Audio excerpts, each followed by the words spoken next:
Hey guys, Basil Lowe from Grayson Hobby, and today we got a great little review on a quad from King Kong. Yeah, these are the ET115 and 125 series quads. Right.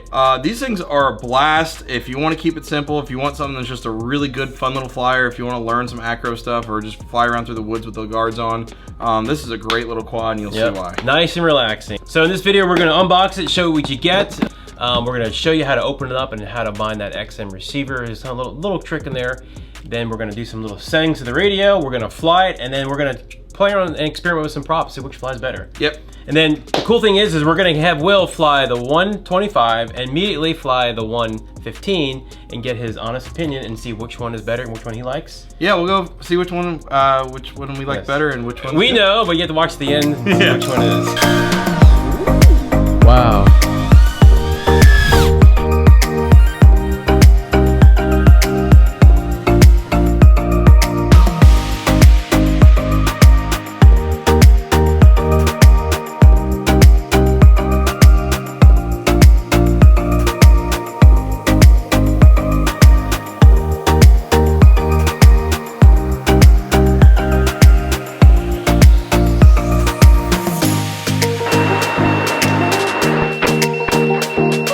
So, all right, is this quad for really? This is, okay, so the ET125 and the 115 is kind of a step back.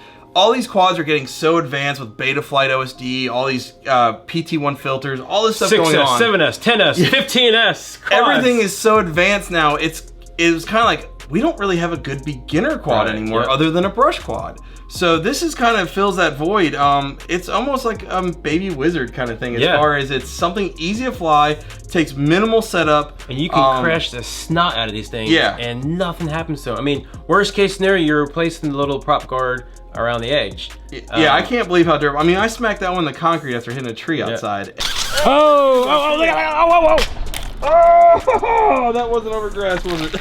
And all it did was scratch up the guard. It didn't even chew up the prop. I hit mine full speed into a tree. Nothing happened to it. This was a carefree flying. Really, honestly, is one of those things. A lot of quads I get, especially ones that are new and they're not even available yet, I'm kind of nervous to fly them sometimes because I don't want to break them. There's no parts. This one I was kind of like, no, I've seen Basil beat it up and it's good. I'm flying the snot out of it. This thing was smooth. I mean, the guards weren't vibrating. The quad felt, for the most part, locked in for out of the box. This is a great learning quad for brushless. If you're looking for an entry-level brushless quad, you don't want a brush quad. You don't want the Tiny 6. You don't want the Tiny 7. You don't want the QX65. Right, because now it's getting nice out. You can go to a little bigger quad. This is something you can fly around in a neighborhood, in a parking lot, stuff like that. Or if you're building your quad and you can't figure it out and you want something to fly immediately, then this is a great one. Yeah, I mean, I can't tell you how many people get just mind blown by all the settings on these quads. So these quads come fully assembled. You literally have to bind it and you can fly it. I mean, this was, if your radio set up properly, it would literally be a bind and fly. When I've actually briefly flown Basil's right here, I really did like it. I was pretty impressed with it. I wasn't sure what to expect with it, but I really did like that. The reason why he didn't like it is because I said I liked it. It's his. Here we have the 115 and the 115 and the 125. Pretty much, guys, they're gonna come with almost exactly the same stuff other than the physical size frame, the props, and that's about it. The sticker, maybe. This is one of my favorites. I mean, I fly this one to death. It's my favorite little brush quad for. This is actually one of the few quads Basil wouldn't let me fly because he didn't want me to make him look bad on it. I don't know. First off, I just talk about the box, the case. The case is awesome. Yeah, I mean, it's a really nice little plastic case. If anyone who fishes, this is like a good tackle box. Yeah, it's just like a little plain old tackle box. Exactly. All right, so you got the quad itself. It's in the plug and play. It does have an XM receiver installed inside. You will have to take the top off to bind it, but there's the quad. And then you get a battery, and they both are going to use the 550. This is the G&B batteries. Not bad. They got a little JST connector. I would like to see an XT30 on these, but for now, JST was fine. And then a little box here. This is a manual? Bag of accessories here. We got some props and some screws and a little charging. Now that's very important right there because that is a data cable, not just a charging cable. Yeah, so you get the XM, FrSky XM receiver manual for the receiver. So it's genuine. And then you get the manual for the quad itself, and this is just a nice little fold out. Yeah, well, it covers the 3 different models. There is another one that uses smaller motors. We're not gonna carry that one because the motors seem like they wear out quicker. So, look, how to bind? Yeah, it tells you how to bind and all prop rotations. Okay.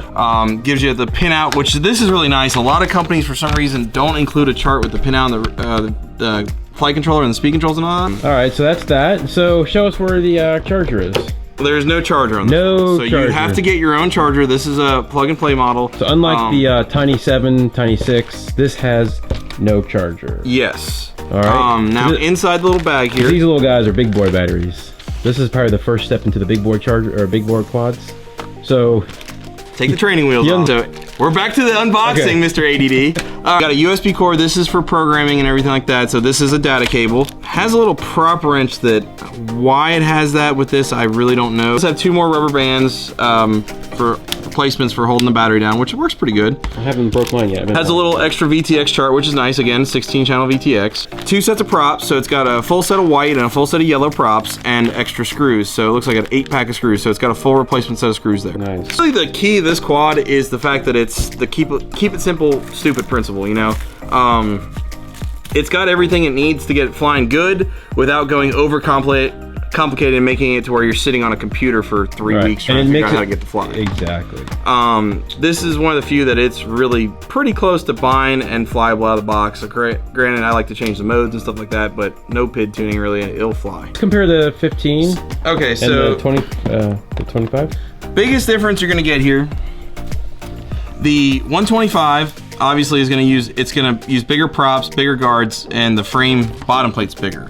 The actual top, all the electronics, same motors, everything there. These are exactly the same power plants. With that being said, these run on only 2S. 2-cell, Do not put a 3-cell Yeah, if you put 3-cell on it, you're more likely gonna burn up an ESC or a motor on these. The spacing's a little bit smaller. So if you got tighter areas, like the backyard kind of thing, this might be a little more suited. If you have a little bit more of an open area, but not necessarily somewhere where you can fly 5-inch comfortably, this is where that's gonna be great. Yep. Let's weigh those guys. You have a... Yeah, I got the scale over here. They're both the same. You're gonna get more thrust out of this one, but at the same time, bigger props. It's probably gonna be slightly larger amp draw, so your flight times might be a little bit longer with something like this. It just depends on how you fly. If you're full throttle the whole time zipping around, you're still gonna eat batteries quick. Yeah. 125, 95 grams. That's really good, actually. Okay. 92. 92. Wow, that's not much difference. So hold on, let's see. Let's add the shrink back. Okay. Yeah, I didn't add much. To be fair, it's not. I thought it'd be a little bit more difference in weight. Yeah, I'm shocked that's only a couple grams there. So realistically, power to weight, this one's gonna win. But being compact and zipping through like trees and stuff like that, you may be a little better with this. All right, bind it up, Will. How do we do it? All right. We've had some customers ask. You do need to, unfortunately, take this sucker apart to bind it. So there's gonna be 3 screws you take off.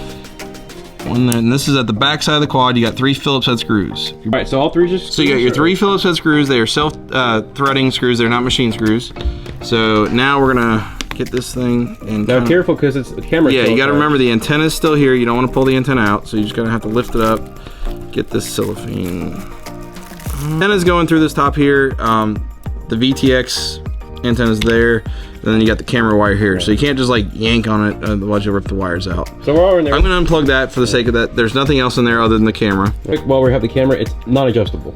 It's not adjustable tilt. You could probably mix, change things up, hack it up, stuff like that, but no, you don't really need to. Right, you don't definitely need it. It's a wide angle lens. If you look on the receiver, you'll see the LEDs will be right here. The 3 wires for the attaching is there.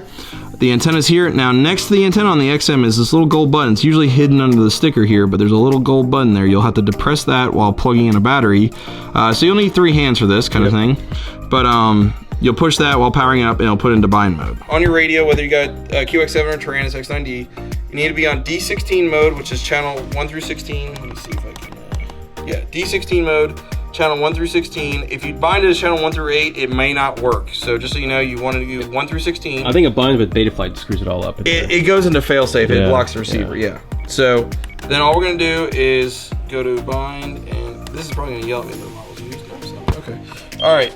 So now I'm gonna go here, and this is gonna take a couple tries for me because I'm gonna push and hold the button, and then I'm gonna push it on. Oh, okay. So what are we looking for here? Well, it would go, if you don't turn on the radio bind first, it's gonna be a solid red, solid green. But because I had that binding already, it's now flashing, so now I just have to exit the bind, cancel the bind, and then I have to power cycle. Gotcha. Basically, every one of our videos has this whole sequence here, and that's pretty much any XM Plus receiver you see, video. And then with the throttle down, I'm just gonna set the little failsafe on that. Okay. Push it from there. That's the receiver failsafe. All right, so that's that. Now we just got to put the top back on. Well, hold on a sec. Can you plug it into the computer with the top off? With the top on, you can't actually hook it to the computer. So if you need to do any changes, you want to do it with the top off. So you have to hook up the computer with. Unless you off. cut out the side. Yeah. All right, so that's another drawback, but not too much of a drawback. Once you get it tuned, you're good to go. It's not weird. It's right. Yay! All right. So that's gonna work. All right, so let's go outside. Oh, let's put it together. Yeah, put it together. Camera connector back in there. Plug in the connector. Then make sure you don't pinch the wires because you got to plug it in the right way. Yellow to yellow, black to black, red to red. And if you don't, when you put it top on, it's not difficult. Just take your time. Plugged in. Now, two things I'm gonna check first. One, I'm gonna check and see what channel it is before I put the battery in. This is that green red we were talking about. So this is also coming on. What was it? B5? Race 5. Sorry. So this is gonna come on race band 5. That's default, obviously. I'm assuming that's gonna be default with pretty much all of them. Battery. What I'm gonna do is I'm gonna put it in here.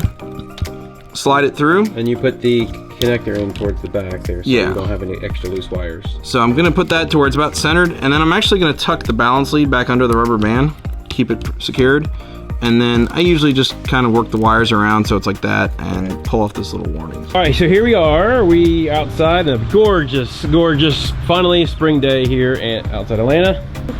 So we got some nice, everybody driving home in traffic, so fly. There you go. Yeah.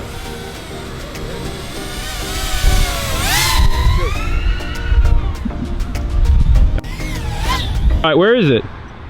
I hit a tree. Hit a tree. All right, let's go check it out.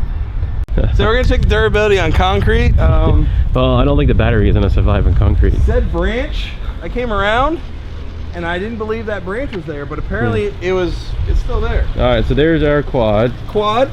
Did you hit the tree? The blue battery? It's the blue battery. It's a blue longbow. One of my favorite packs. Holy shh! It's down there. Is it really? There, I can see the yellow. Yes! That explains why you don't let me play your quads, huh? Thanks, Will, for ruining my battery, losing my battery. That's why I don't let Will fly my stuff. Right there. Is the Avon props I was talking about earlier.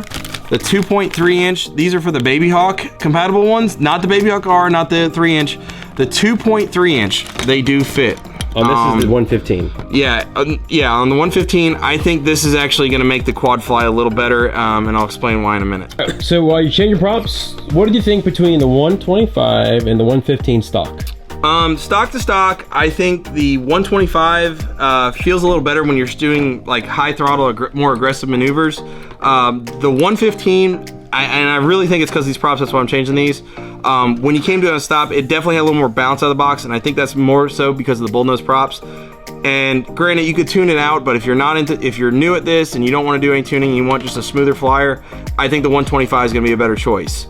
If you're going to try to fly more in the woods where I was flying on the other side of the fence, where it's really tight and everything, I think this is going to be a better choice. It actually seemed, once I was going slower and around stuff, I think this was actually a little bit nicer because I felt like I had a little more low-end throttle response, and it's probably because of the prop design. The bullnose prop has a little more low-end grunt. Gotcha. So, quick comparison between the bullnose.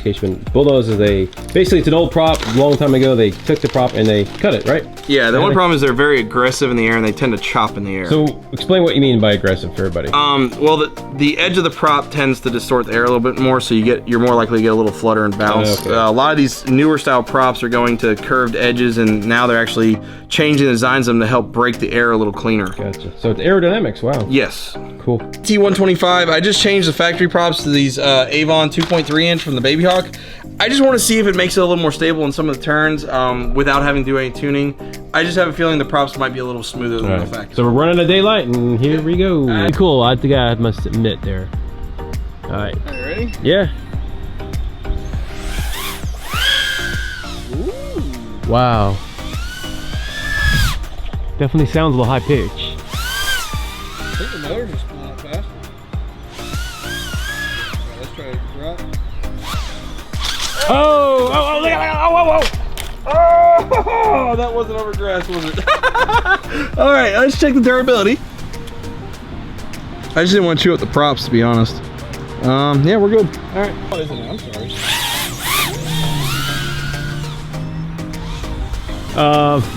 I'm not gonna have a quad, trailer, or a car by the end of the time you get finished flying. I've stayed far away from your car. Well, where is your car? Put your windows down. Yeah. My car is a big white one, right there. Not kidding. What do you think? Actually, I like them both. I will say stock for stock, the 125 for out in the parking lot, you see where we fly. For between the two of them, the 125 hands down I think was a better choice out of the box. Bigger. But once I changed to those Avon props, I don't know, that was so close. I mean, it flew pretty much identical. I didn't really notice any difference. Right. So here's the $1 million question. They're the same price, same components. Is there one better than the other besides just being smaller and you can maneuver? Again, I think if you're really beginner, the 150 might be better because these props are a lot more durable. They're thicker, beefier props. These tend to get chewed up, even though they have the guards on them. If you land in the grass and the trees and all that, and the props are still spinning, these are very thin props, so they do get chewed up faster. So that's one thing to consider on that one. Right. As far as the electronics, everything else other than the frame kit, the guards, and the props, everything else is identical parts. So between the two, doesn't really matter. My choice between the two is probably gonna be the 125. All right, cool. There you have it. There's the word. Let us know what you think. What do you want to see next? And what do you think about these quads? What's your opinion on the 115, the 125? And there you have it.